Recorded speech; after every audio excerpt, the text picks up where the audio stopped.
எங்களுக்கு பீடிக்கே வழியில் குரு பிச்சை எடுக்கிறோம். பிச்சை எடுக்கணும்னு ஆயிடுச்சுல, அப்படியே ஒரு குவார்டர் கட்டிங் சேர்த்து எடுக்க வேண்டியது தானே. சன்லேண்ட்ல சமைச்சா சக்தி தானா வரும். குறைந்த விலை நிறைந்த தரம், தங்கள் தேவைகள் அனைத்தும் ஒரே இடத்தில். ஜெயச்சந்திரன்.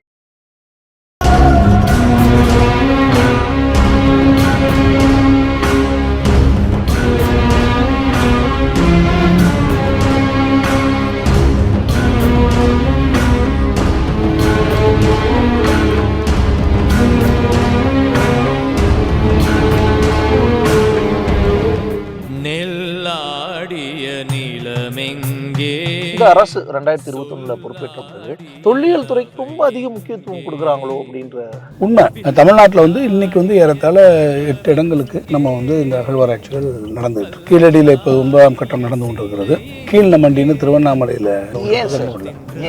ஏன்னா அதுல தமிழ்நாட்டினுடைய அந்த வரலாற்றுல ஒரு மிகப்பெரிய திருப்பத்தை ஏற்படுத்தினது கீழடி. தமிழர்களுக்கு என்று ஒரு தனித்துவமான நாகரிகம் இருந்தது. தமிழர்களுக்கான எழுத்து முறை என்பது தனித்துவம் வாய்ந்தது. தமிழ்நாட்டின் நிலப்பரப்பிலே அது கீழடியாக இருந்தாலும் மற்ற இடங்களாக இருந்தாலும் அந்த இடத்திலும் ஒரு நாகரிகம் வாய்ந்திருக்கக்கூடிய சமுதாயம் இருந்தது. அது கீழடியிலே இருந்தது, ஆதிச்சநல்லூரில் இருந்தது. இரும்பு காலத்தினுடைய காலம் என்பது கங்கை சமவெளி பகுதியிலே தோன்றுவதற்கு முன்பாகவே தமிழ்நாட்டினுடைய மேற்கு பகுதியில் தர்மபுரி, கிருஷ்ணகிரி மாவட்டங்களில் தோன்றிவிட்டது என்பதையெல்லாம் அறிவியல் பூர்வமாக நிரூபிக்கக்கூடிய ஒரு வாய்ப்பு நமக்கு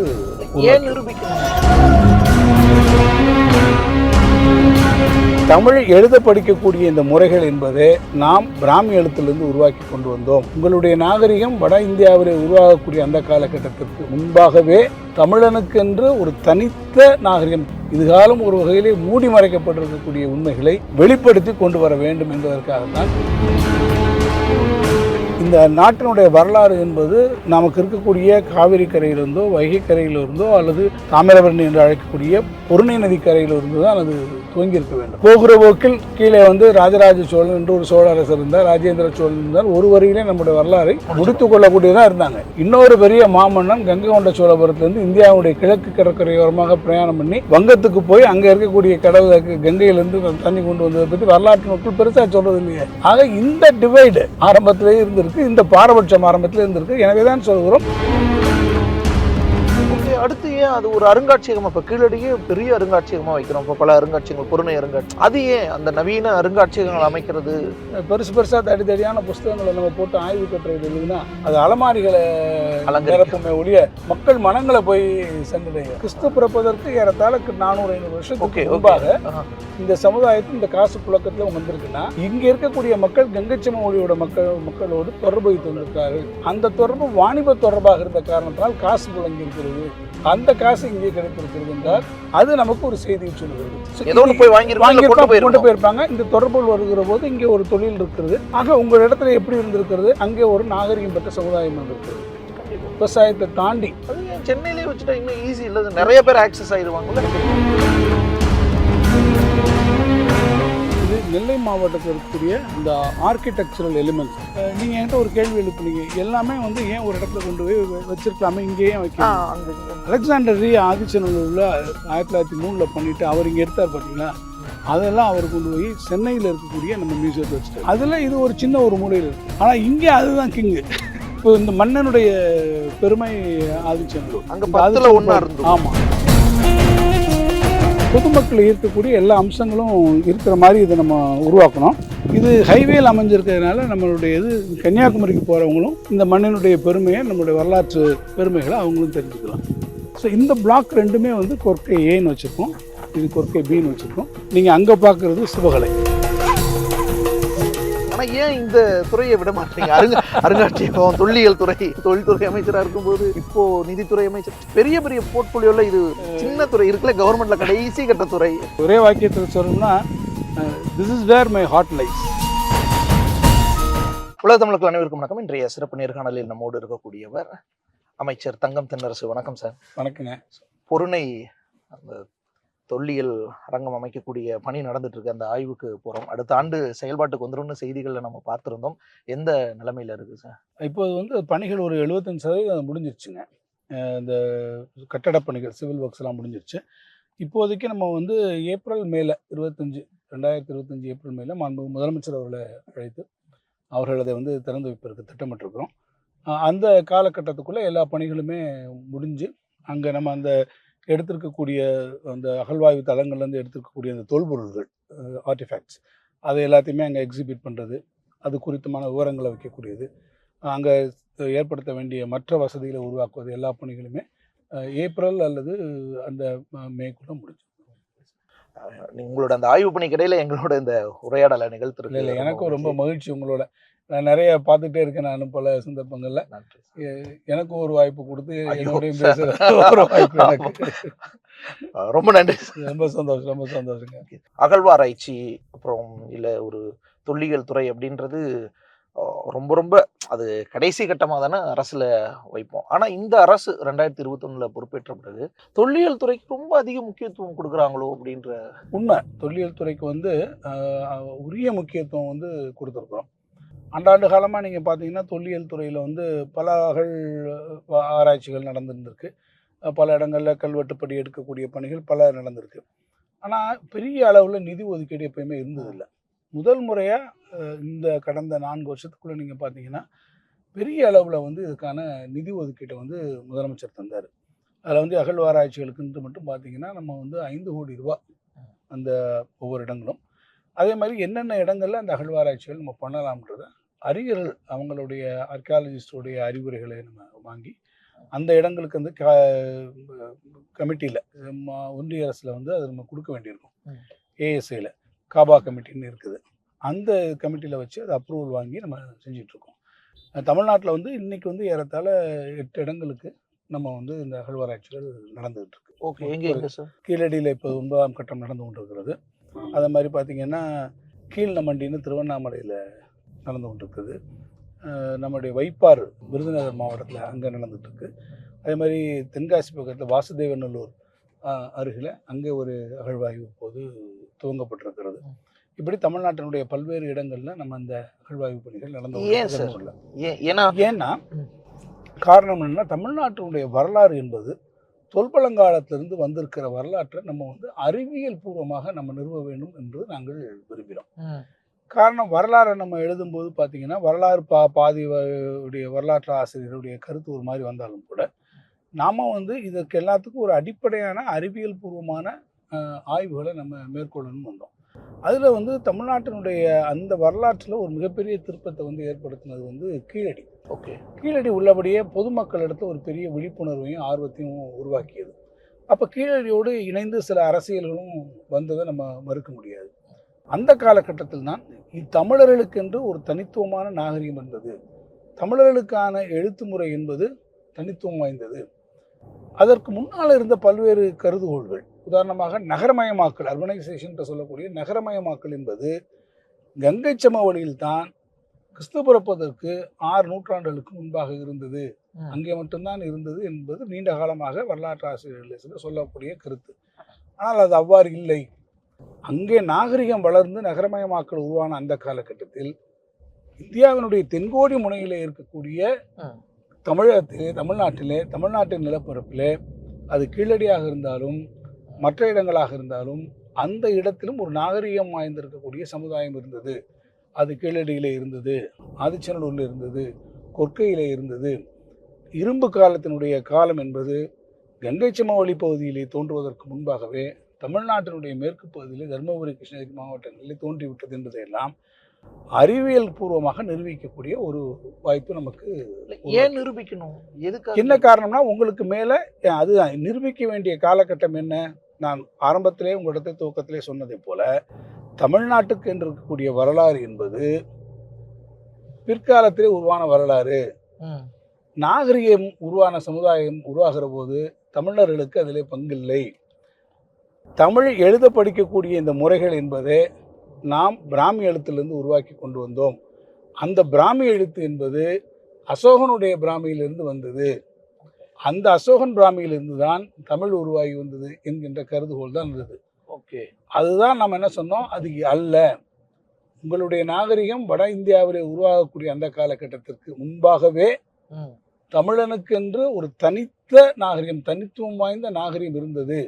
தமிழன் என்று இன்றைக்கு அறியப்படக்கூடிய இந்த தொல் பழங்குடியினர் வாழ்ந்த அந்த காலத்தில் கிறிஸ்து பிறப்பதற்கு ஏறத்தாழ 1200 வருஷத்திற்கு முன்பாகவே நாகரிகம் தழைத்தோங்கிய பகுதி இந்த பகுதி. அதற்கான ஆய்வுகளை நாம் செய்வதன் மூலமாக இந்த தமிழ் இனத்திற்கென்று இருக்கக்கூடிய அந்த அறிவியல் பூர்வமான உண்மைகளை, இதுகாலம் ஒரு வகையிலே மூடி மறைக்கப்பட்டிருக்கக்கூடிய உண்மைகளை வெளிப்படுத்தி கொண்டு வர வேண்டும் என்பதற்காகத்தான் இந்த ஆய்வுகளை நாம் எடுத்தோம். அந்த ஆய்வுகளில் வந்திருக்கக்கூடிய முடிவுகளை நாம் மட்டும் ஆராயவில்லை. உதாரணத்துக்கு நம்ம கார்பன் டேட்டிங் போகிறோம்னு வச்சுக்கோங்க, கரிம பகுப்பாய்வு போகிறோம்னா அது நம்மளுடைய லெபார்டரிஸில் நம்ம பண்ணல. அது அமெரிக்காவில் இருக்கக்கூடிய மியாமியில் இருக்கக்கூடிய பீட்டா லெபார்டரியில் பண்ணோம். காரணம் நம்ம நாளைக்கு அந்த சாம்பிள்ஸ் எடுத்து கொண்டு போய் பண்ணிட்டு நீங்களா பண்ணிக்கிட்டீங்கன்னு சொல்லுவாங்க. அதனால ஒரு இன்டர்நேஷனலி அக்ளைம்டு லெபார்டரிஸில் தான் அது ஒரு தேர்ட் பார்ட்டியில் பண்ணோம். அதே மாதிரி எந்த விதமான ஒரு பகுப்பாய்வுகளாக இருந்தாலும் அது உலக அளவிலே புகழ்பெற்றிருக்கக்கூடிய ஆய்வுகளின் மூலமாக நிரூபிக்கப்பட்டு நாம் கொண்டு வந்திருக்கிறோம். சுருக்கமாக அவங்கள்ட்ட நான் சொல்லணும்னா 2, தமிழர்களுக்கென்று ஒரு தனித்துவமிக்க நாகரிகம் கிறிஸ்து பிறப்பதற்கு 1000 ஆண்டுகளுக்கு முன்பாகவே இருந்து வந்தது. 2வது, தமிழர்களுக்கென்று எழுத்து முறை என்பது ஏறத்தாழ அந்த காலகட்டத்தில் நம்ம ஒரு கிட்டத்தட்ட கிமு 6ஆம் நூற்றாண்டு வாக்கிலேயே அது அந்த எழுத்து முறையானது நமக்கு வந்திருக்கிறது. அதற்கப்புறம் பார்த்தீங்கன்னா நம்மளுடைய இந்த நாகரிகத்தினுடைய கூறுகள் என்பது நமக்கும் சிந்து சமவெளிக்கும் இருக்கக்கூடிய தொடர்புகளை விளக்குவதாக இருந்திருக்கிறது. ஆக இதையெல்லாம் நம்ம சொல்லுகிற போது தமிழர்களுக்கான அடையாளம் என்பது பல வரலாற்று ஆசிரியர்களுடைய கருதுகோள்களுக்கு உட்பட்டு இது பின்னாலே வந்தது கிடையாது, இது முன்னால் இருக்குது என்பது கேள்வி. ஆனால் இப்படியான முயற்சி எடுக்கும்போது சார் மத்திய அரசு பங்களிப்பையும் நம்ம வாங்கிக்கலாம்ல, அவங்க எப்படியும் உதவுவாங்கல்ல. ஏன்னா இந்தியாவுக்கே ஆன ஒரு சான்று தானே இது. இந்தியாவினுடைய பழமை எப்படிப்பட்டது, அது ஒரு பகுதியில் மட்டும் இல்லை, இந்தியா முழுக்கவே இருக்குது, வடக்கு தெற்கு எல்லா பக்கமும் இந்த நாகரிகம். மத்திய அரசாங்கத்தில் நீங்கள் எதாவது இப்போ நான் உதாரணத்துக்கு ஒரு அகழ்வாராய்ச்சி செய்யணும்னு வச்சுக்கோங்களேன். நான் சொன்ன இடங்களெல்லாம் அகழ்வாராய்ச்சி செய்வதற்கு மத்திய அரசாங்கத்தினுடைய கட்டுப்பாட்டில் இருக்கக்கூடிய ஏஎஸ்ஐ ஆர்கியாலஜிக்கல் சர்வே ஆஃப் இந்தியாவுக்கு நம்ம போய் அவங்களுடைய அனுமதி வாங்கி தான் நம்ம போடலாம். அனுமதி அதோட தாண்டி நிதி மற்ற விஷயங்கள்ல பங்களிப்பு அவங்க நிதி கொடுத்தா நாங்கள் வேணான்னு சொல்லலையே. மத்திய அரசாங்கம் நீங்கள் இன்னும் கூட சொல்ல போனோம்னா மத்திய அரசு ஏன் தமிழ்நாடு அரசாங்கம் நிதி கொடுக்கக்கூடிய நிலைமை வந்தது? கீழடியில் அவங்க தான் முதல் முறையாக அகழ்வாராய்ச்சிகளை மேற்கொண்டாங்க. அவங்க பாதியில் வந்தபோதே அகழ்வாராய்ச்சியை வந்த முடிவு நிறுத்திட்டாங்க. எங்களுக்கு கூட நிதி கொடுக்கணும்ல, அவங்களுடைய ப்ராஜெக்டுக்கு கொடுத்துட்டு இருந்த நிதியவே அவங்க நிறுத்திட்டாங்க. அதுக்கப்புறம் தான் தமிழ்நாடு அரசாங்கம் நீங்கள் நிறுத்தினா என்ன, நாங்கள் அதுக்கு பணம் கொடுக்குறோன்னு சொல்லி அதற்கு பின்னால் இருக்கக்கூடிய ஒவ்வொரு காலகட்டத்திலும் ஒவ்வொரு ஃபேஸுக்கான நிதியும் தமிழ்நாடு அரசாங்கம் நாங்களே அதை இந்த சைட்டில் பண்ணுறோம்னு நாங்கள் ஆரம்பித்தோம். அவங்க ஏன் நிறுத்தினாங்க? அதுக்கான தான் அதுக்கான நுண் அரசியலுக்குள்ளே நம்ம போனோம்னா அது அரசியலாக இருக்கிறது. இல்லை, அந்த இடத்துல எல்லாரும் பொதுவாக புரிஞ்சுக்கப்படுறது அல்லது இங்கிருந்து வைக்கக்கூடிய விமர்சனங்கிறது தமிழர் நாகரிகமாக அது பழமையானதுன்றத அந்த சான்றை கொடுத்துடக்கூடாது, அது அப்படி இதாகிடக்கூடாது. அதாவதுங்க அதுக்கு முன்னாலேருந்து என்ன சொன்னாங்கன்னா, அதுக்கு முன்னாடியே நமக்கு பல காலத்தில் பல்வேறு வரலாற்று ஆய்வாளர்கள் நமக்கு தொடர்ச்சியாக சொல்கிற ஒரு கருத்து, இந்தியாவினுடைய வரலாறு என்பது கங்கை கரையிலிருந்து எழுதப்பட்டிருப்பதற்கு மாறாக அது காவிரி கரையிலிருந்து எழுதப்பட்டிருக்க வேண்டும் என்பது ஆய்வாளர்களே சொன்ன கருத்து. அது உண்மை. இந்த நாட்டினுடைய வரலாறு என்பது நமக்கு இருக்கக்கூடிய காவிரி கரையிலிருந்தோ வைகை கரையிலிருந்தோ அல்லது தாமிரபரணி என்று அழைக்கக்கூடிய பொருணை நதி கரையிலிருந்து தான் அது துவங்கி இருக்க வேண்டும். மாறாக நமக்கு வரலாறு எழுதுகிற போதெல்லாம் அது வடநாட்டிலிருந்து வரக்கூடிய வரலாறாக தான் இருக்கிறது. அந்த வரலாறை சொல்லிவிட்டு போகிற போக்கில் கீழே ராஜராஜ சோழன் என்று ஒரு சோழ அரசர் இருந்தார், ராஜேந்திர சோழன் இருந்தார். ஒரு வரியிலே நம்முடைய வரலாறை முடித்து கொள்ளக்கூடியதாக இருந்தாங்க. எல்லாமே பார்த்தீங்கன்னா ஒரே வார்த்தையில் இருக்கும். ஆனால் அதுக்கு முன்னால் நீங்கள் பெரிய அளவில் உங்களுக்கு யாரை சொல்லிட்டு வருவோம்னு கேட்டிங்கன்னா இதை தான் சொல்லுவோம். சிந்து சமவெளி நம்முடைய பாடப்புத்தகங்களே ஒரு காலத்தில் அப்படி தான் இருந்தது.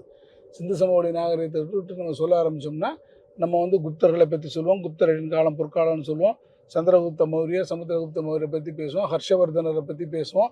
இதுதான் நம்மளுடைய பாடப்புத்தகத்தினுடைய பெரும்பாலும் இருக்கும். அல்லது அதுக்கு பின்னால் நீங்கள் மகா அக்பர் த கிரேட் என்று அக்பரை சொல்லுவோம், பாபரை சொல்லுவோம், ஷெர்ஷாவை கூட விட மாட்டோம். எல்லாரையும் நம்ம சொல்லுவோம், அவர் தான் எல்லாத்தையும் முதல் முறையாக நில அளவைகளை செய்தார் என்று நாம் கொண்டாடுவோம். ஆனால் அந்த பெருமை நமக்கு எப்பயுமே இருந்தது கிடையாது. ஒரு பெருவேந்தர்களாக வந்தவர்கள் கங்கை கொண்டான் கடாரம் கொண்டான் என்றெல்லாம் இருக்கும்போது அந்த காலத்தில் இருந்தவங்கலாம், உதாரணத்துக்கு எடுத்துக்கோங்க, கஜினி முகமது படையெடுத்து வந்தாருன்னு சோமநாத் படையெடுப்பை பற்றி நம்ம பேசுவோம். அதே கட்டத்தில் அவர் இந்தியாவினுடைய மேற்கு திசையில் வருகிற போது இன்னொரு பெரிய மாமன்னன் கங்கை கொண்ட சோழபுரத்துலேருந்து இந்தியாவுடைய கிழக்கு கடற்கரையோரமாக பிரயாணம் பண்ணி வங்கத்துக்கு போய் அங்கே இருக்கக்கூடிய கங்கையிலேருந்து தண்ணி கொண்டு வந்ததை பற்றி வரலாற்று நூல்கள் பெருசாக சொல்கிறது இல்லையே. ஆக இந்த டிவைடு ஆரம்பத்திலே இருந்திருக்கு, இந்த பாரபட்சம் ஆரம்பத்திலே இருந்திருக்கு. எனவே தான் சொல்கிறோம், இந்த வரலாறு என்பது திருத்தி அமைத்து எழுதப்பட வேண்டும். அந்த வரலாறு உண்மையான தரவுகளினுடைய அடிப்படையில் இருக்க வேண்டும். அந்த தரவுகளும் அறிவியல் ஆய்வு முடிவுகளினுடைய அடிப்படையில் இருக்க வேண்டும் என்பதுதான் எங்களுடைய அழுத்த நிறுத்தமான கருத்து. அந்த கருத்தை ஒட்டி தான் நீங்கள் சொன்னதைப் போல பொதுவாக இந்த வரலாற்று ஆய்வுகளிலே, அகழ்வாய்வுகளிலே தமிழ்நாடு அரசு, முதலமைச்சருடைய அரசு அதிகமான அக்கறையை காட்டுது. முதல்வரும் இந்த பொருணை அருங்காட்சியக அடிக்கல் நாட்டு விழாவில் பேசும் பொழுது இனி இந்திய வரலாறு தென்முனையிலிருந்து எழுதட்டும் அப்படின்னு பேசியிருந்தார். அப்போ எங்க சிங்க் பண்ண வேண்டியிருக்குன்னா, ஆரிய திராவிட யுத்தம்னு காலங்காலமா பேசிட்டு இருந்தது உடைய நீட்சி தான் இப்போ இந்த நடக்கிற இந்த விஷயங்களும்னு.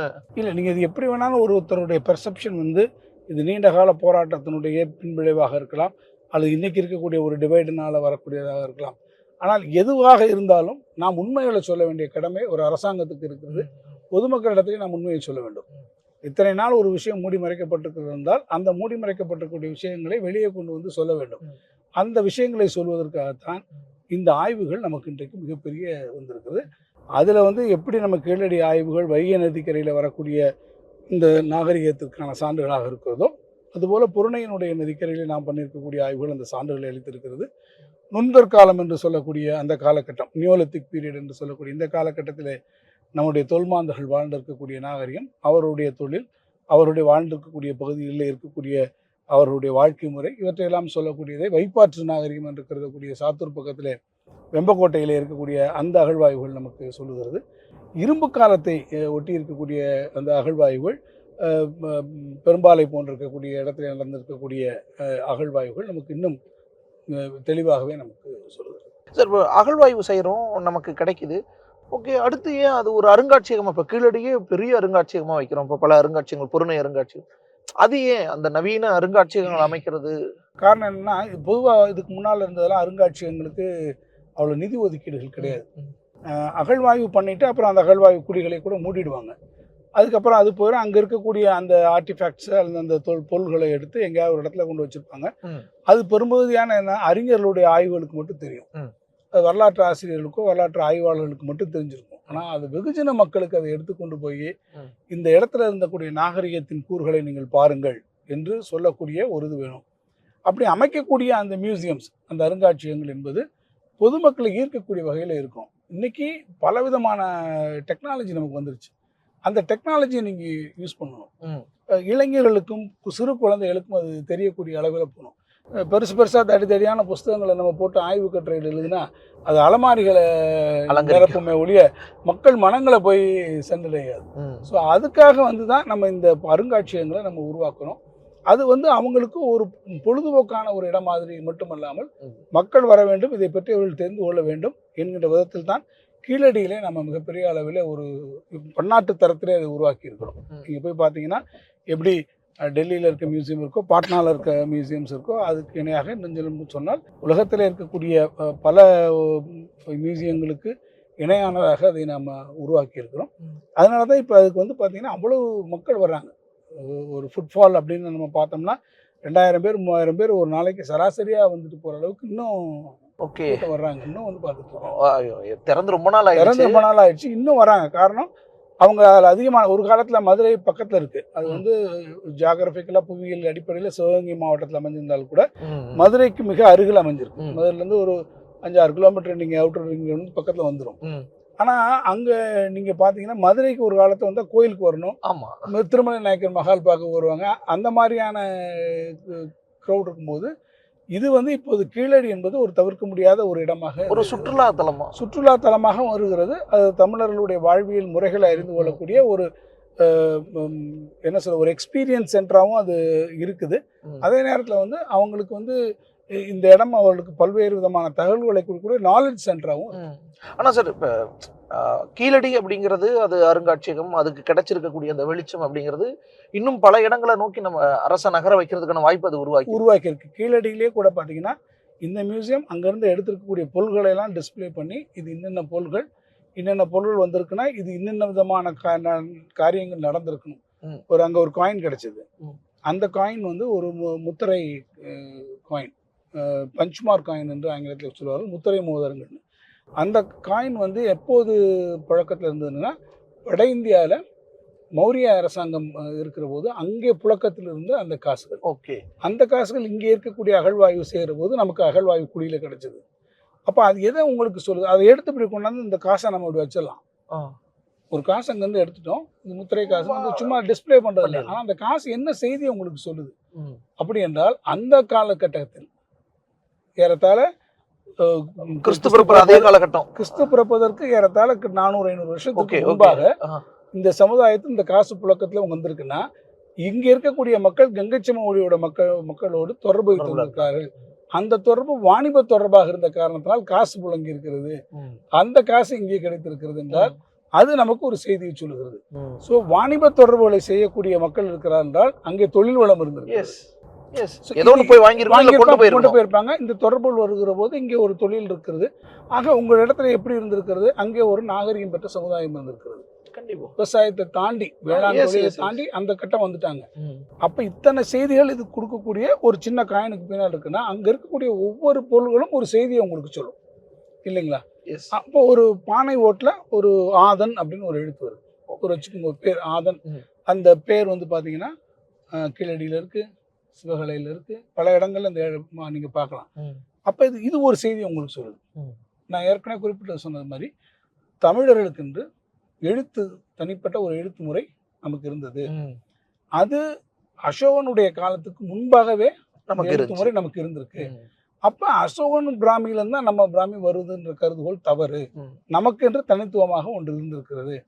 அது பாத்தீங்கன்னா இப்ப நீங்க பின்னால வந்து சமணத்துறவிகள் காலமாக இருந்தாலும் சரி, சமணர்களுடைய குகைகளிலும் இந்த மாதிரியான தமிழி எழுத்துக்கள்ல, தமிழ் பிராமின்னு சொன்னா தமிழி எழுத்துக்கள்ல நமக்கு கல்வெட்டுகள் இருக்கு. ஆனா அதுக்கு முன்னால ஒரு குயவர் தொழில் இருக்கிற மண்பாண்டம் செய்யக்கூடிய தொழில், அந்த தொழில் செய்யக்கூடியவர்களுடைய அந்த பானைகள்ல சாதாரண வெகுஜன மக்கள் பயன்படுத்தக்கூடிய மண் பானைகள்ல அந்த பேர் எழுதுறாங்கன்னா, எழுத்தறிவினுடைய காலம், அந்த அறிவு கீழ்மட்டம் வரை இருந்திருக்கு இல்லைங்களா?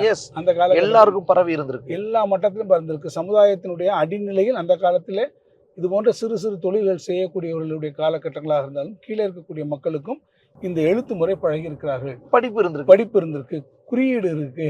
இந்த குறியீடுகள் அதற்கு முன்பாக இருந்தக்கூடிய ஒரு நாகரிகத்தினுடைய குறியீடுகளோடு ஒத்துப்போகிறது. உதாரணத்திற்கு சிந்து சமவெளி நாகரிகத்தினுடைய குறியீடுகளோடு நம்முடைய அகழ்வாய்வு குழிகளில் கிடைக்கக்கூடிய பானை ஓடுகளில் இருக்கக்கூடிய குறியீடுகள் பெருமளவு ஒத்துப்போகிறது. அப்ப அதற்கான தொடர்புகள் என்ன என்பதை விரிவாக நாம் ஆய்வு செய்வதற்கான ஒரு ஸ்கோப் அது உருவாக்குது. ஓகே, இவ்வளவு இருக்கு. சாதாரணமா நீங்க ஒரு பானை துண்டுன்னு எடுத்து இந்த பானை துண்டுக்கு பின்னால இருக்கக்கூடிய பாண்டத்துக்கு பின்னால இருக்கக்கூடிய கதை ஒரு மிகப்பெரிய ஒரு உண்மையா இருக்கு. பின்னாலே ஒரு பெரிய வாழ்க்கையே ஒரு 2000 வருஷத்துக்கு தாண்டி கொண்டு வந்து கடத்தி கொடுத்துருது. அப்ப இன்னும் இத்தனை நாள் இதெல்லாம் எங்க இருந்தது தெரியல இல்ல.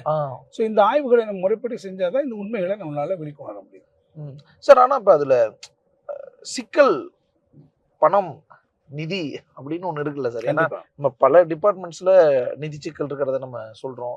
அதை தாண்டி ஒவ்வொரு விஷயமும் நம்ம செஞ்சுக்கிட்டு இருக்கோம். அப்படிங்கும்போது இப்ப அதுதான் முதலமைச்சருடைய பெருந்தன்மை என்பது. பொதுவாகவே பார்த்தீங்கன்னா முன்னாலெல்லாம் எங்கேயாவது நிதிச்சுமை இருக்கிறது, செலவினங்களை குறைக்கணும்னா முதல்ல வந்து மியூசியத்துலேயும் ஆர்கியாலஜி டிபார்ட்மெண்ட்ல தான் அந்த ஃபினான்ஷியல் கட் சொல்லுவாங்க. ஆனால் நம்மளுடைய முதலமைச்சர் வந்து என்ன பண்ணாங்கன்னா, அவர் பெருந்தன்மையோடு இந்த அகழ்வாய்வுகளுக்கு, தொல்பொருள் துறைக்கு இந்த மாதிரி நிறைய நிதி ஒதுக்கீடுகள் கொடுத்தாங்க. அது அகழ்வாய்வு பணிக்கு பார்த்தீங்கன்னா 5 கோடி ரூபாய் ஒரு வருஷமும் கொடுக்குறாங்கன்னா பெரிய அளவிற்கான நிதி ஒதுக்கீடு. அதே போல் அதுக்கு அன்னியில் ஒவ்வொரு முறையும் அறிவிப்புகளில் புதிய அருங்காட்சியகங்கள் உருவாக்குறோம். இப்போ புறநை அருங்காட்சியங்கள் உருவாக்கக்கூடிய அதே நேரத்தில் வந்து நம்ம வந்து கொங்கு மண்டலத்தில் வந்து ஒரு அருங்காட்சியகத்தை வந்து நம்ம அங்கே குடுமணல்ல உருவாக்குகிறோம். அதே போல் அழகன்குளம், ராமநாதபுரம் மாவட்டத்து பக்கத்தில் இருக்கக்கூடிய அழகன்குளம், அங்கேயும் ஒரு அகழ்வாய்வு நிலத்திருக்கிறது. எனவே அழகன்குளத்தையும் ராமநாதத்தையும் மையப்படுத்தி ராமநாதபுரத்தில் ஒரு இது வருது. ஓகே, ஏன்னா மற்ற ஊருக்காரங்க என்ன எல்லாம் எப்ப பார்த்தாலும் சவுத்துல மட்டுமே பண்ணிட்டு இருக்கீங்க, இங்க கொங்கு மண்டலம், டெல்டா, இங்கெல்லாம் எதுவும் வட தமிழ்நாட்டுல டெல்டான்னு ஞாபகம். அங்க கங்கை கொண்ட சோழபுரத்துல வந்து நம்ம ராஜேந்திர சோழனுடைய காலகட்டத்தை மையப்படுத்தி அங்கே ராஜேந்திர சோழனுடைய மாளிகை, இந்த மாளிகை மேடுன்ற பகுதியில் ஒரு அகழ்வாராய்ச்சி நடந்தது. அந்த அகழ்வாராய்ச்சியில் கிடைத்திருக்கக்கூடிய பொருட்களை வைத்து அங்கே ஒரு ஒரு அருங்காட்சியகம் வருகிறது.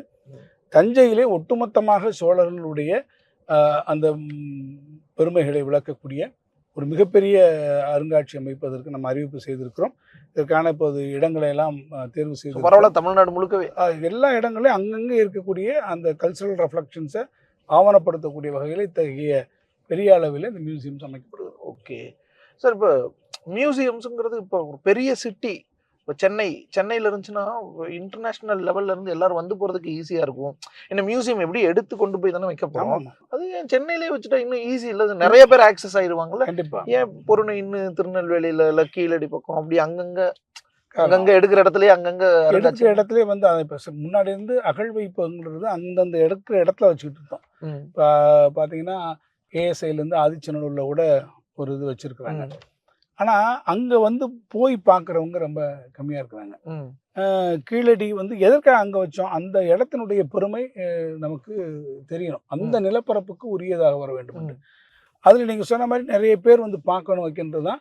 இப்போ பொருணையில் என்ன சொல்கிறோம்னு கேட்டீங்கன்னாக்கா, இப்போ பொருணையில் இருக்கக்கூடிய 4-5 இந்த மியூசியத்தினுடைய ஒவ்வொரு கூறுகள் இருக்குது, ஒவ்வொரு அரங்கங்கள் இருக்குது. அந்த அரங்கங்கள் என்பது ஒன்று வந்து கொற்கையிலேருந்து வந்திருக்கக்கூடிய எக்ஸ்கவேஷன்ஸ், இன்னொன்று சிவகலையை குறித்தது, இன்னொன்று ஆதிச்சநல்லூரை குறித்தது, இன்னொன்று அப்படி அதோடு இணைந்து துலுக்கரப்பட்டியை குறித்தது. இப்படி எல்லாமே சேர்ந்து ஏன் நம்ம இங்கே வைக்கிறோம்னு கேட்டால், திருநெல்வேலியில் வந்தால் இது இந்த அகழ்வாய்வுகள் அனைத்தும் பொருணை ஆற்றங்கரையில் இருந்தக்கூடிய இந்த அகழ்வாய்வுகளை ஒட்டியதாக இது இருந்தது.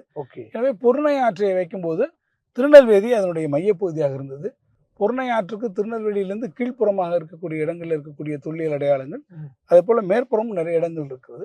ஸோ ரெண்டுக்கு நடுவில் ஒரு இடமாக இருக்கட்டும் என்பது தான் திருநெல்வேலியில் அதை நம்ம சூஸ் பண்ணோம்.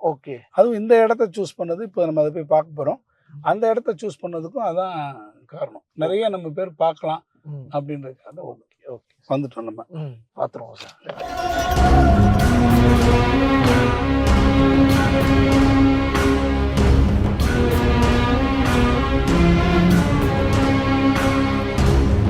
மொத்தம் எத்தனை பிளாக் சார், எத்தனை பில்டிங் சார்? இங்கே வந்து இது வந்து நம்ம பார்க்கக்கூடிய இந்த பில்டிங் வந்து அட்மினிஸ்ட்ரேட்டிவ் பிளாக். இங்கே வரக்கூடிய இது. நீங்கள் இந்த பிளாக்கை நீங்கள் பார்த்தீங்கன்னா உங்களுக்கு நல்லாவே தெரியும். இது நெல்லை மாவட்டத்தில் இருக்கக்கூடிய அந்த ஆர்கிடெக்சரல் எலிமெண்ட்ஸ் இருக்குங்க இல்லையா, ஒரு கட்டடக்கலை நுணுக்கங்கள் நெல்லை மாவட்டத்துக்கு என்றே உரித்தான ஒரு கூறுகளை உடையதாக இருக்கணும்னு நம்ம பார்த்தோம். உதாரணத்துக்கு கீழடியில் உருவாக்குற போது அது அந்த நாட்டில் செட்டிநாட்டினுடைய ஸ்டைல், அந்த ஸ்டைல்.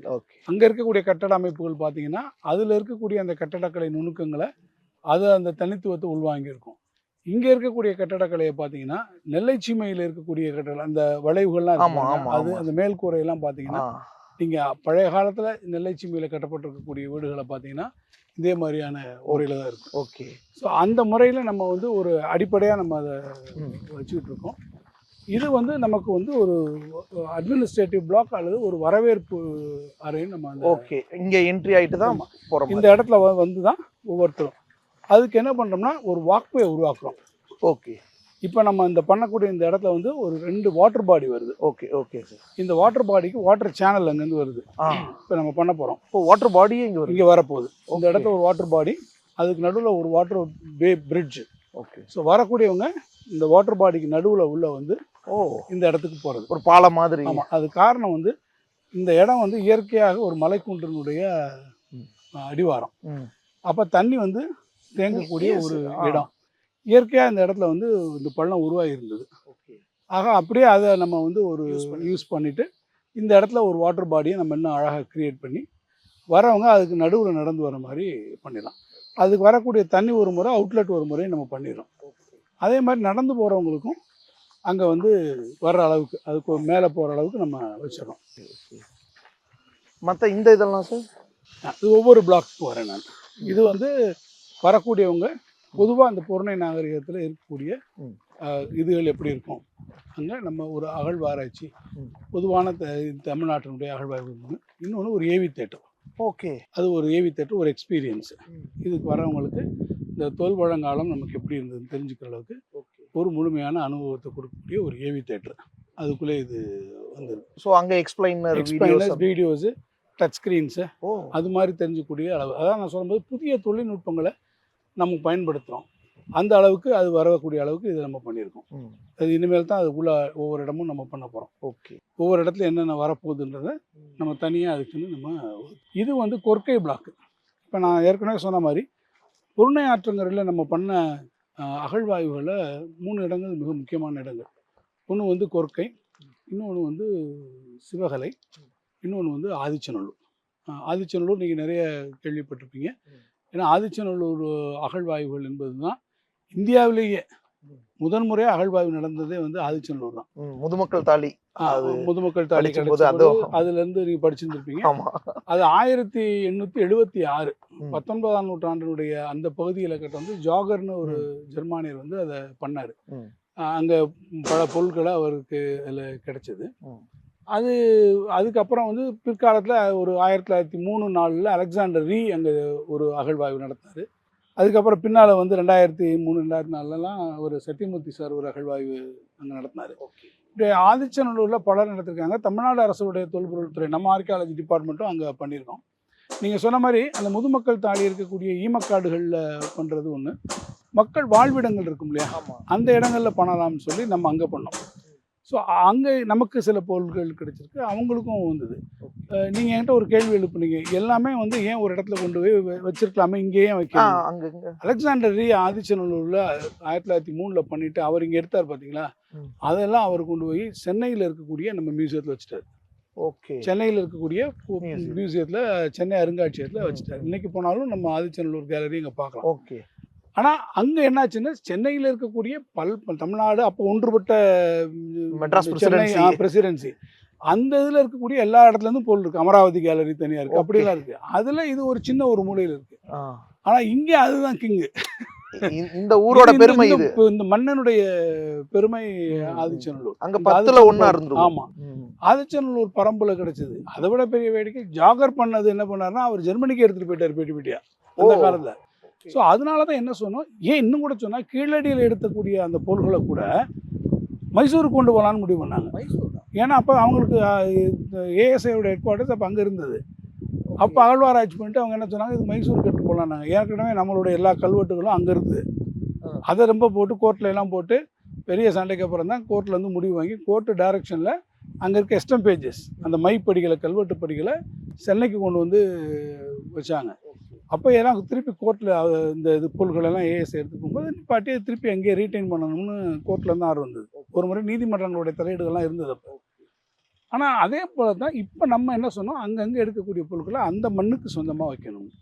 இப்போ ஆதிச்சநல்லூரில் ஒரு தனி மியூசியம், 10 கிலோமீட்டருக்கு சிவகலையில் ஒரு மியூசியம், அந்த பக்கத்தில் சின்ன சின்ன மியூசியங்களாக இருக்கும். இன்னொன்று என்னன்னு கேட்டீங்கன்னாக்கா, இது ஒரு பொதுமக்கள் ஈர்க்கக்கூடிய எல்லா அம்சங்களும் இருக்கிற மாதிரி இதை நம்ம உருவாக்கணும். உதாரணத்துக்கு இங்கே நீங்கள் மேலே பார்த்தீங்கன்னா, இந்த இது வந்து பொதுமக்களுக்கு இது தாண்டியும் ஒரு இது வரணும்னா, இந்த மலைக்குன்றுக்கு மேலே பார்த்தீங்கன்னா நம்ம மாநில விலங்கான வரையாடோட இது இருக்குது. இதுக்கு மேலே ஒரு வாட்சிங் டவர் இருக்குது. அங்கேருந்து நம்ம வந்து இந்த என்டையர் திருநெல்வேலியை நீங்கள் பார்க்கலாம். இங்கிருந்தே சூப்பராக வியூ. அங்கே மேலே இருந்து பார்த்தா எப்படி இருக்கும். அதே மாதிரி மேற்கு மலைத்தொடரில் களக்காடு, முண்டந்துறை, அந்த மலைத்தொடர் இருக்குது பார்த்தீங்களா, அந்த மலைத்தொடரையும் அதோடைய அழகையும் நீங்கள் அங்கேருந்து பார்க்கலாம். அதனால் இங்கேருந்து அதுக்கான அக்சஸ் இருக்கும். ஸோ இது ஒரு சிறந்த சுற்றுலா தலமாகவும், இங்கே வரக்கூடியவங்க இது மட்டும் பார்க்காம ஒரு ஈவினிங்கோ ஒரு இதோ வந்து ஃபேமிலியோடு அவங்க வந்து பார்க்கலாம். இது ஹைவேயில் அமைஞ்சிருக்கிறதுனால நம்மளுடைய இது கன்னியாகுமரிக்கு போகிறவங்களும் இங்கே நின்று இதெல்லாம் பார்த்து இந்த மண்ணினுடைய பெருமையை, நம்மளுடைய வரலாற்று பெருமைகளை அவங்களும் தெரிஞ்சுக்கலாம். இது கொர்க்கையில் வரக்கூடிய இந்த 2 கட்டடமும் வந்து இது ஒரு பிளாக்கு. இது கொர்க்கை பீன்னு வரக்கூடிய பிளாக்கு. இது என்ன நம்ம ஒரு கான்செப்ட் பண்ணியிருக்கோம்னா, நான் உங்கள்கிட்ட சொன்ன மாதிரி அந்த முக்கியமான 3 அகழ்வாய்வுக்கும் இது 2ஐயும் இணைக்கக்கூடிய ஒன்று. ஓகே. இது ஒரு இதுலேருந்து செகண்ட் ஃப்ளோர்லேருந்து இன்னொரு செகண்ட் ஃப்ளோருக்கு போயிடலாம், இந்த ஃப்ளோருக்கு போயிடலாம். அது கனெக்டடு. ஸோ இந்த பிளாக் 2மே வந்து கொர்க்கை ஏன்னு வச்சுருக்கோம், இது கொர்க்கை பின்னு வச்சுருக்கோம். நீங்கள் அங்கே பார்க்குறது சிவகலை. ஓகே. சிவகலை அகழ்வாய்வு தளத்துலேருந்து எடுத்துருக்கு. அந்த பில்டிங் வேற மாதிரி இருக்குது சார். அதுதான் கொஞ்சம் அதுக்கான எல்லாமே ஒரே மாதிரி இருக்க மாதிரி இல்லாமல் கொஞ்சம் மாற்றிருக்கோம். இந்த நீங்கள் பார்க்குற மேலே நடந்துட்டு இருக்கு பாருங்களா, இது ஆதிச்சநல்லூர். இந்த பிளாக். ஓகே. இதுவும் அதுவும். ஆமாம். ஓகே. இது எப்படின்னா, நீங்கள் இந்த இந்த இதே பார்த்தீங்கன்னா சமவெளியாக ஒரேடியாக இல்லாமல் இது நடந்து ஒவ்வொன்றுக்கும் மேலே போகிறதுக்கு எக்ஸ்பீரியன்ஸாக இருக்கும். அதே சமயத்தில் மாற்றுத்திறனாளிகளாக இருக்கக்கூடியவங்க, அது வயதானவர்கள் வராங்கும்போது அவங்களுக்கு வந்து பேட்டரி காசு கொடுக்கறது, சாய்வுதளமான அணுகுமுறை அணுகுதளங்கள் வைக்கிறது. ஸோ அவங்க அந்த மாதிரி ஒரு யூசர் ஃப்ரெண்ட்லியாகவும் இதை நம்ம டெவலப் பண்ணுறோம். ஆனால் சார் இது ஒரு 30-35 கோடி ரூபா பட்ஜெட்டுன்னா நம்ம கேள்விப்பட்டிருந்தோம், படிச்சிருந்தோம். இப்போ இதெல்லாம் பார்த்தா பத்தாவது போலயே சார். இப்போ அதிகமாக தான் வருது. நான் சொன்னபோது முதலமைச்சர் அவர்கள் இதில் பெருந்தன்மையாக இருக்கிறார்கள். இது நம்மளுடைய தமிழர் நாகரிகத்தினுடைய கூறுகளை விளக்கக்கூடிய ஒரு பகுதி. இன்னொரு கூட உலகத்தரம் வாய்ந்த ஒரு மியூசியமாக வரக்கூடிய காரணத்தினால இங்கே வந்து அதுக்காக ரிவைஸ்ட் எஸ்டிமேட்ஸ் வருதோ கூடுதல் வசதிகளுக்காகவும் நம்ம செய்ய வேண்டியிருக்கு. அவற்றையெல்லாம் கேட்கிற போது அவர்கள் மிகுந்த தாய் உள்ளத்தோடு அதுக்கான கூடுதல் நிதியை முதலமைச்சர் அவர்கள் வழங்கியிருக்கிறார். நீங்கள் பல போர்ட்ஃபோலியோஸ் பார்த்துருக்கீங்க, நிறைய துறைகளில் இருக்கீங்க. ஆனால் ஏன் இந்த துறையை விட மாட்டீங்க? அருங்காட்சியகம், தொல்லியல் துறை, இந்த விஷயத்தை விடவே மாட்டீங்க. எல்லா பக்கம் மின்துறை அமைச்சராக இருக்கும்போது, தொழில்துறை அமைச்சராக இருக்கும்போது, இப்போ நிதித்துறை அமைச்சர், பெரிய பெரிய போர்ட்ஃபோலியோவில் இது நீங்கள் சொல்ல மாதிரி பார்த்தீங்கன்னா பள்ளிக்கல்வித்துறை அமைச்சராக 2006, 2011 காலகட்டத்தில் இருக்கும்போதும் நான் தொல்லியல் துறை பார்க்கக்கூடிய வாய்ப்பு. இந்த துறை ஏன் அப்படி சின்ன துறை இருக்குல்ல, கவர்மெண்ட்ல கடைசி கட்ட துறை, இந்த துறை ஏன் கூடயே ஒரு ஒரே வாக்கியத்தில் சொல்லணும்னா this is where my heart lies. அதுதான் காரணம் என்பதை நான் உங்களிடத்தை சொல்வேன். எத்தனையோ துறைகள் இருந்தாலும் இந்த துறையில் இருக்கக்கூடிய அந்த உளப்பூர்வமான ஒரு ஈடுபாடு இருக்கக்கூடிய காரணத்தால் இதில் நாம் செய்ய வேண்டும் என்ற ஆர்வம் இருக்கிறது. இந்த கட்டடத்தை பற்றி உங்கள்கிட்ட சொல்லிட்டு இருக்கும்போது இதை எப்படி திருப்பி நம்ம குரூப் பண்ணுறோம்னா, நம்மளுடைய திணைகள் இருக்கு, 5 திணைகள் இருக்குது. அதில் ஒவ்வொருக்கும் ஒரு திணைகள் இருக்குது. உதாரணத்துக்கு எடுத்தோம்னா இப்போ கொர்க்கை எடுத்துக்கிறோம். இந்த பிளாக்கை கொர்க்கை எங்கே இருக்குது? அது ஒரு துறைமுக நெய்தல். ஸோ நெய்தலுக்கான கான்செப்ட் இது இருக்கும். இது நெய்தல் இருக்கும். இந்த நெய்தல் கான்செப்டும் அதுக்கான ஒரு இது உள்ள வந்துடும். அதே மாதிரி பார்த்தீங்கன்னா நம்மளுடைய ஆதிச்சநல்லூர் எடுத்திங்கன்னா ஆதிச்சநல்லூர் பிளாக் வந்து முழுக்க மருதம் அது வந்து எடுத்துக்கிட்டோம். அதே மாதிரி நம்மளுடைய சிவகலை எடுத்துக்கிட்டிங்கன்னு வச்சுக்கோங்க, சிவகலைக்கு மருதமும் இருக்குது. அதே மாதிரி பார்த்தீங்கன்னா இவங்களுக்கு பாலை திணை வரும். இப்போ முல்லை திணைக்கு வந்து துளுக்கர்பட்டி வந்து முல்லை சார்ந்தக்கூடிய ஒரு பகுதி. நம்மளுடைய கொர்க்கைக்கு எடுத்துக்கிட்டிங்கன்னா நான் ஏற்கனவே சொன்ன மாதிரி நெய்தல் இருக்குது. இன்னொரு வகையில் பார்த்தீங்கன்னா அந்த பாலை வரணும் இல்லையா, பாலைக்கு என்ன இருக்குன்னு மிக முக்கியமாக பார்த்தீங்கன்னா தேரிக்காடுகள். அந்த தேரிக்காடுகள் முழுமையாக எங்கே இருக்குன்னா அந்த தூத்துக்குடி மாவட்டத்தில் நீங்கள் சிவகலையை ஒட்டி இருக்கக்கூடிய காடுகள், கொர்க்கையை ஒட்டி இருக்கக்கூடிய தேரிக்காட்டில் இருக்கக்கூடிய நம்மளுடைய வரலாற்று எச்சங்கள், இயற்கை வரலாறு அது நமக்கு என்ன சொல்லுது. ஸோ அதையும் உள்ளடக்கி கொர்க்கையை பொறுத்த மட்டும் பாலைத்தினையும் நமக்கு இருக்கக்கூடிய நெய்தல் திணையும் ஒன்றா வர மாதிரி பண்ணிடுறோம் நம்ம. ஓகே. சிவகலையில் வந்து துளுக்கர்பட்டியை நம்ம சேர்த்து வைக்கிறோம். துளுக்கர்பட்டி என்பது முல்லை திணையாக இருக்கிறது. சிவகலை மருதம் இருக்கிறது.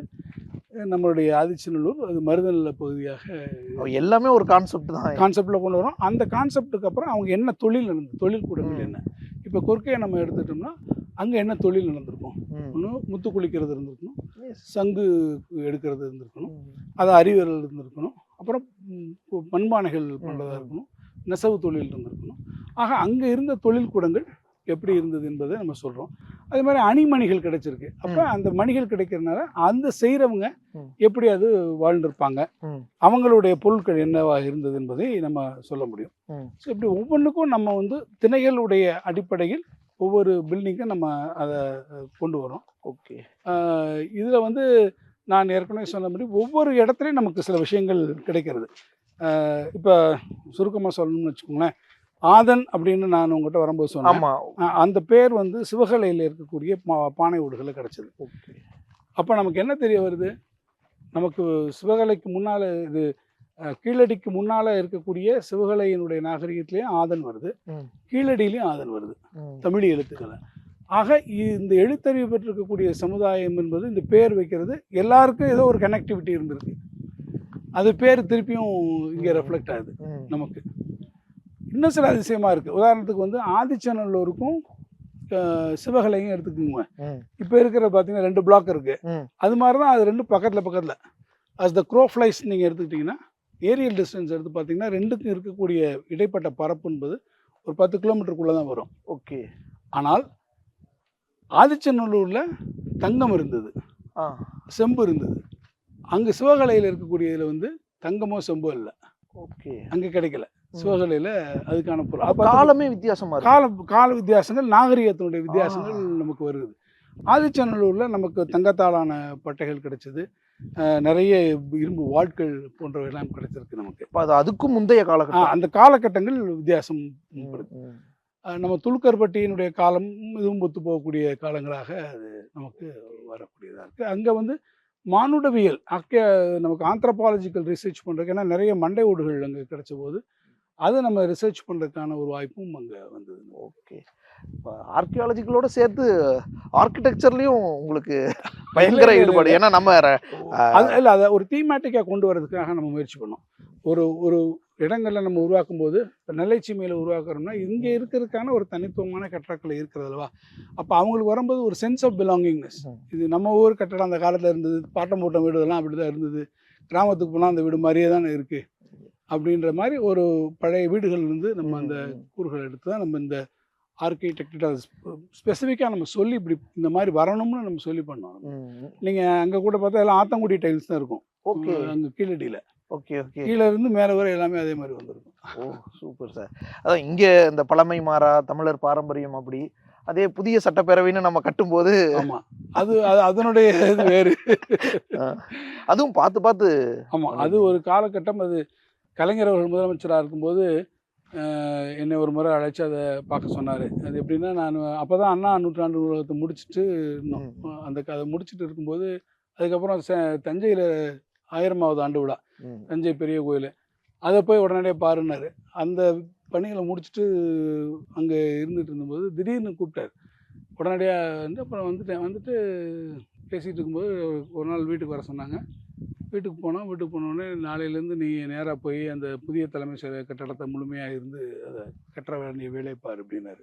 எனக்கு என்ன சொன்னார், சரிங்கய்யா அப்படின்னு சொல்லிவிட்டு, சரின்னு உடனே போய் அதிகாரிகளோட பார்த்து அதை பாருனார். நான் அதை சொல்லிவிட்டு அவர்கிட்ட சரின்னு சொல்லிட்டு ரூமை விட்டு மெதுவாக கிளம்பி போகும்போது திருப்பி கூப்பிட்டாரு.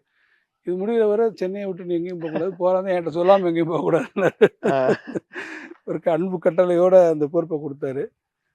அது ஒரு பெரிய காலகட்டம். அந்த சட்டமன்றத்தை உருவாக்கி அந்த சட்டமன்றத்தில் நம்ம சட்டசபையை நடத்தணும்னு அவருக்கு ஒரு பெரிய இது இருந்தது. குறிப்பிட்ட காலம், ரொம்ப நெருக்கடியான குறிப்பிட்ட காலத்துக்குள்ளே அதை முடிக்கணுன்றதுக்காக ரேசிங் அகெயின்ஸ்ட் டைம் அது அவரோட பார்த்தீங்கன்னா காலை மாலை இரவு 3 வேளையும் போய் பார்க்க அவரோட இருந்து அதை பார்க்குறதுக்கு ஒரு வாய்ப்பு தலைமைச் செயலக கட்டடம் உருவாக்கத்தில் இருந்தது. இப்போ திருப்பியும் நம்ம மினிஸ்டர் ஆகிட்டோம், திருப்பி திமுக ஆட்சிக்கு வந்துருச்சு, மறுபடியும் அது புது சட்டப்பேரவையாக வரும்னு எல்லாரும் பேசுனாங்க, எதிர்பார்த்தாங்க. ஆனால் 3 வருஷம் ஆகியும் அதை பற்றி பெருசாக இல்லை. அது காரணம் வந்து அங்கே ஏற்கனவே ஒரு மருத்துவமனை வந்து உருவாயிடுச்சு. எஸ், அந்த மருத்துவமனையை எடுத்துட்டு நம்ம பண்ணுறதான்றதுலாம் ஒரு காரணங்கள் வந்தது. அப்புறம் அந்த கட்டடத்தை வந்து மாற்றி அமைக்கக்கூடிய அளவுக்கு வந்துருச்சு. ஓகே. அவங்க மருத்துவமனைக்கு இருக்கிற மாதிரியானதை உள்ள உட்கட்டமைப்பை மாற்றிருக்காங்க. ஸோ அப்படி இருக்கும்போது நம்ம வந்து அதை மீண்டும் அந்த இடத்துல வைப்பதன் மூலமாக எந்த வகையில் சரியாக இருக்கும்ன்றதுக்கு இருந்தது. எனவே அது முதலமைச்சருடைய முடிவில் அது இருக்கு. ஓகே. நீங்கள் திருப்பி போய் பார்த்தீங்களா சார்? நான் அதுக்கப்புறம் போயிருக்கேங்க. ஏன்னா அங்கே நம்ம மருத்துவ அமைச்சர் அவர்களுடைய சுகாதாரத்துறையுடைய அமைச்சர் சுப்பிரமணியம் அவர்களை சந்திப்பிற்கு ஒரு முறை போயிருக்கேன். ஒரு முறை அதுக்கப்புறம் நான் அங்கே போயிருக்கேன். நான் பார்க்கும்போது எப்படி இருந்துச்சு சார்? அந்த கேள்விக்காக தான் இதை கேட்டது. அது வந்து ஒவ்வொரு அமைச்சர்களுக்கும் என்று உருவாக்கப்பட்ட அறைகளை நாங்கள் உருவாக்கினோம். அதில் ஒவ்வொருத்தரும் நாங்கள் தான் போய் எழுதிட்டுலாம் வந்தோம். அப்போ இது கட்டிட்டு அதை முடிச்சிட்டோம். திறப்பு விழாலாம் வரும்போது இந்தந்த இடங்கள்லாம் என்னென்ன இருக்குது அப்படின்லாம் அறைகளை ஒதுக்கிலாம் பார்த்துட்டு இருந்தோம். இப்போ அந்தந்த இதுகளில் ஒவ்வொரு துறைகள் வந்திருக்கிறது. எங்கள் கேபினட் ரூமு, அந்த கேபினட் ரூம் அமைக்கிறதுக்கு கலைஞர் அவர்கள் அவ்வளவு சிரத்தை எடுத்துக்கிட்டார். இது ஒரு சர்க்குலர் இது. ஒரு நாள் இந்த கேபினட் நம்ம அடுத்த கேபினட் இங்கே தான் நடத்துகிறோம் அப்படின்னாரு. ஓகே. ஸோ அவ்வளோ வேகமாக போய் அந்த கேபினட் ரூம் தயார் பண்ணி அவருக்கு நடத்தணும்ட்டாருன்னா அங்கே நடத்தணும்னு அவர் இதாக இருப்பார். அது மாதிரி பண்ணோம். இப்போ அதெல்லாம் இப்போ அந்த அந்த இடத்துக்கு வெளியே நிற்கும் போது எனக்கு அந்த பழைய ஞாபகங்கள் வந்தது. அப்போ கலைஞர் தலைவர் அவர்கள் எப்படிலாம் சொன்னார், எந்த மாதிரியான இன்ஸ்ட்ரக்ஷன்ஸ் கொடுத்தாரு, அது எப்படி இரவு பகலாக அதை பண்ணோம் அப்படின்ட்டு அது ஒரு நிலா காலம். Okay sir. அப்போ அதுக்கு முன்னாடி அந்த அண்ணா நூற்றாண்டு நூலகம், ஆமாங்க, அந்த டிசைன் அது வந்து அவருடைய கனவு திட்டம் மாதிரிங்க. அது ஒரு வேள்வி மாதிரி கலைஞர்கள் ம், ம். செய்தார்கள். அது அண்ணா பேரில் அது வரணுன்றதில் அவருக்கு ஒரு இது இருந்தது. குறித்த காலத்தில் அதுவும் அண்ணாவுடைய நூற்றாண்டை நம்ம முடிக்கிறோம். முடிக்கும்போது கரெக்டாக அந்த செப்டம்பர் 15ஆம் தேதி அதை திறக்கணும். திறக்கணுன்றதுல அவர் ரொம்ப உறுதியாக இருந்தார். அது பார்க்கும்போதெல்லாம் அவ்வப்போது கேட்குறதோடு அதை தூண்டிக்கிட்டே இருப்பார். அந்த 15ஆம் தேதி அதை விட்டுறக்கூடாது, அதை திறக்கணும் அப்படின்ட்டு. அது அதனுடைய அவருடைய அதில் என்னென்ன மாதிரி புஸ்தகங்கள் வரணும், எவ்வளவு பெரிய அரங்கங்கள் உருவாக்கணும், யார் யாருக்கு இருக்கணும்னு சொன்னார். நான் பலமுறை கூட குறிப்பிட்டு சொல்லியிருக்கேன். இப்போவும் சொல்கிறது தப்பு இல்லை, கண்டிப்பாக சொல்லணும், இது ஒரு வாய்ப்பும். அவ்வளோ பெரிய கட்டடத்தை உருவாக்கி 12 லட்சம் புஸ்தகங்கள் அங்கே கொண்டு வரணும். ஏறத்தாழ 3.5 லட்சம் சதுர அடியில் உருவாகிற கட்டடம். அவ்வளோ பெரிய கட்டடத்தை உருவாக்கிட்டு அந்த பிரம்மாண்டம் சாதாரண மக்களை தடுத்துருச்சுன்னா, வெளியே நின்று இப்படி பார்க்குறோம், ஐயோப்பா பெரிய ஆய்வாளர்கள் தான் போகணும், நம்ம இப்படி உள்ள போகிறோம்னு நினச்சா சாதாரணமானவங்களும் வரணும் இல்லையா? அதனால தான் இந்தியாவிலே முதல் முறையாக ஓன் புக் ரீடிங்னு கொண்டு வந்தார். வீட்டில் படிக்கிற புஸ்தகம், நீங்கள் எந்த புஸ்தகம் உங்களுடைய கிளாஸில் படிக்கிற டெக்ஸ்ட் புக்ஸாக இருந்தாலும் சரி, வேறு எந்த புஸ்தகம் உங்கள் வீட்டு புஸ்தகத்தை எடுத்து படிக்கிறதுக்கு ஒரு இடம் வேணும்னு. ஸோ தட் அதுக்கு அக்சஸ் கொடுத்தாரு. ஃப்ரீயா வந்து நீ உட்காந்து வந்து படிச்சுட்டு படி, போலாம். இது என்னோட இடம் அப்படின்னு உட்காந்து ஒரு படிச்சுட்டு போகிறதுக்கு ஒரு சாமானிய மனிதனுக்கு அந்த இடத்துல அப்ப வந்து உள்ள வரவங்க புக்கு என்ன நீ இருக்குன்னு பார்க்க என்னன்னு போயிடுவாங்க. பார்த்துக்கோ. உனக்கு அது அந்த ம். பிரம்மாண்டம் உன்னை தடுத்துடக்கூடாது இல்லையா? Yes. அது ஒரு மிரட்சியை உனக்கு உருவாக்கிடக்கூடாது இல்லையா? இது நம்மளோட இடம்ன்றது பெரிய இந்த கொடுக்கணும். புஸ்தகம்லாம் யார் படிக்கிறாங்க, பெரிய இவங்க தான் படிக்கிறாங்க, இது நம்மளுடைய இடம். நல்லா சொன்னீங்க, நம்மளுடைய இடம்ன்ற அந்த ஓனர்ஷிப்பை கொண்டு வரணும்னா அது வெளியே இருந்து திறப்போட அன்னைக்கு சொன்னார். அதனால தான் அது கொண்டு வரணும். அப்படி அதுக்கு ஒரு சிந்தனை ஓட்டம் அவருக்கு இருந்தது. ஆனா ஜஸ்ட் மிஸ்ல அது ஒரு குழந்தைகள் மருத்துவமனையாக ஆக போனதுங்க. அப்பயும் நீதிமன்றங்கள் தான் தலையிட்டு அதை காப்பாற்றுச்சு. ம். அதில் தான் அவர் அந்த வாசகத்தை எனக்கு இன்னும் மறக்க முடியாது, ஒரு முன்னிறைவு எழுதி கொடுத்தாரு. அதுக்கு முன்னால் என்ன வாசகம் பொறிக்கிறது அதனுடைய லோகோலன்னு கேட்டேன். ம். அந்த புத்தகத்தில் உலகத்தை பிடிப்பும் உலகத்தையே புத்தகமாக பிடிப்பும் எழுதி கொடுத்தாரு. அதுதான் இப்பயும் அதுக்கு லோகோவாக இருக்குது. அந்த லோகோ விஷயம் சொல்லும்போது நிறைய விஷயங்கள் மாறி இருந்திருக்கலாம் 10 வருஷம். அது எப்படி மாறாம அப்படியே அது சொல்லலை, அவர் தான் எழுதி கொடுத்தாரு. நான் ஏன் சொல்லல? கடைசி வரை நான் ஒரு விஷயத்தை மறைபொருளாக எவ்வளவோ விஷயங்கள் அண்ணா நூற்றாண்டு நூலகத்தை குறித்து அப்போதெல்லாம் பகிர்ந்து கொண்டிருக்கிறேன். ஆனால் ஆட்சி மாற்றம் உருவாகிற வரை அதை நான் வெளியே இடத்தும் சொல்லவில்லை. 10 வருஷம் அந்த ரகசியத்தை உள்ளுக்குள்ளே அவர் தான் எழுதி கொடுத்தார் என்பது என்ன காரணம்னா, அந்த முன்னிறைவு பொழுதில் நான் இடத்துல கேட்டேன், இது அண்ணா அவர்கள் படித்து கொண்டிருப்பது இந்த சிலையில் இருக்கிறதா உண்டு, அதற்கு என்ன வாசகம் எழுதுன்ற போது கண்ணிமைக்கும் நேரத்தில் கொஞ்சம் கூட பொருள். பக்கத்தில் திரு சண்முகநாதன் சார்ந்தவருடைய தனிச் செயலாளர், அவர்கிட்ட அவருடைய ரைட்டிங் பேடை வாங்கினார். இப்படி வாங்கிட்டு அவரே கைப்பட எழுதினார். நான் சொன்ன வாசகத்தை புத்தகத்தில் உலகத்தை பிடிப்பும் உலகத்தையே புத்தகமாக பிடிப்பும் எழுதிட்டு என் கையில் கொடுத்தாரு. அவர்கிட்ட இதை போட்டுக்கோயான்னு சொல்லிட்டு அந்த பேடை திருப்பி அப்படியே சண்முகநாதன் சார்கிட்ட கொடுத்தாரு. நான் சரிங்கய்யான்னு சொல்லிட்டு அப்புறம் வந்து சண்முகநாதன் சார்கிட்ட அந்த பேப்பரை மட்டும் கிழிச்சு வாங்கிட்டு இன்னைக்கு நான் அது பத்திரமா வச்சிருக்கேன். ஏன்னா அவர் கைப்பட எழுதி கொடுத்தது. ஆனால் இந்த நிகழ்வை அவர் தான் எழுதி இதை கொடுத்தார். அதுதான் அங்கே முகப்பில் இருக்கிறது என்பதை நான் யாரிடத்திலையும் ஆட்சி மாற்றம் வருகிற வரை நான் சொல்லவில்லை.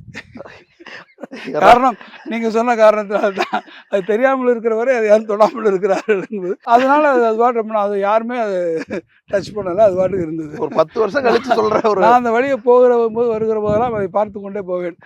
இந்த விஷயம் தெரியாதனால அது தொடாமல் இருக்கிறாங்க, அது அப்படியே இருக்கட்டும் அப்படின்னு.